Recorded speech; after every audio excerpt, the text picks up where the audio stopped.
ભરૂચના ધારાસભ્ય રમેશ મિસ્ત્રીની અધ્યક્ષતામાં ભરૂચના ઝાડેશ્વર સ્થિત BAPS સ્વામિનારાયણ મંદિર ખાતે નારી શક્તિ વંદના કાર્યક્રમનું આયોજન કરવામાં આવ્યું।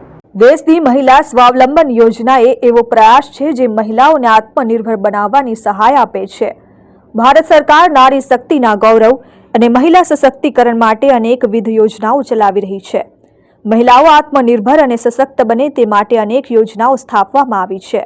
ભારત સરકારના મહિલા અને બાળ વિકાસ વિભાગ દ્વારા મહિલા સશક્તિકરણની અનેક યોજનાઓ શરૂ કરવામાં આવી છે, જે અંતર્ગત વડાપ્રધાન નરેન્દ્ર મોદી તેમજ મુખ્યમંત્રી ભૂપેન્દ્ર પટેલ વર્ચ્યુઅલ રીતે જોડાઈને ગુજરાતભરની 13,000થી વધુ સ્વસહાય જૂથની 1,30,000થી વધુ મહિલાઓને ₹25,000 કરોડથી વધુની સહાય આપી હતી। જે અંતર્ગત ભરૂચના ઝાડેશ્વર સ્વામી નારાયણ મંદિર ખાતે નારી શક્તિ વંદના કાર્યક્રમ ભરૂચના ધારાસભ્ય રમેશ મિસ્ત્રીની અધ્યક્ષતામાં યોજાયો હતો, જેમાં વડાપ્રધાન નરેન્દ્ર મોદી અને મુખ્યમંત્રી ભૂપેન્દ્ર પટેલની વર્ચ્યુઅલ ઉપસ્થિતિમાં કાર્યક્રમ યોજાયો હતો।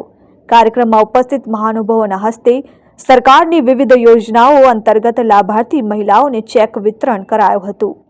ધારાસભ્ય રમેશ મિસ્ત્રીએ વડાપ્રધાન મોદી અને ભાજપ સરકારની મહિલા અનામત બિલ સહિત અન્ય મહિલાલક્ષી યોજનાઓનો ઉલ્લેખ કરી નારી સશક્તિકરણના પ્રયાસોની સરાહના કરી હતી।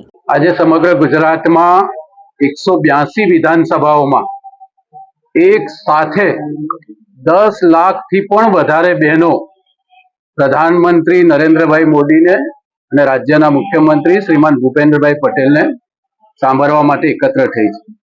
નારી શક્તિ વંદના કાર્યક્રમ અંતર્ગત 13,000 જેટલા ગુજરાતના સ્વસહાય જૂથો સાથે સંકળાયેલી 1,30,000 બહેનોને 250 કરોડથી પણ વધારે સહાયના ચેક વિતરણના કાર્યક્રમ એ ગુજરાતમાં ઐતિહાસિક થવા જઈ રહ્યો છે।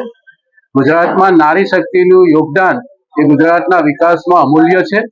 આ ગ્રામીણ કક્ષાની અને શહેરમાં રહેતી તમામ મહિલાઓને જુદા જુદા ગૃહ ઉદ્યોગો અને સ્વસહાય જૂથોને સહાય કરીને અને મજબૂત કરીને ગુજરાતના વિકાસમાં એની ભાગીદારીને મજબૂત રીતે અંકિત કરવા માટે રાજ્ય સરકારનો આ પ્રયાસ છે।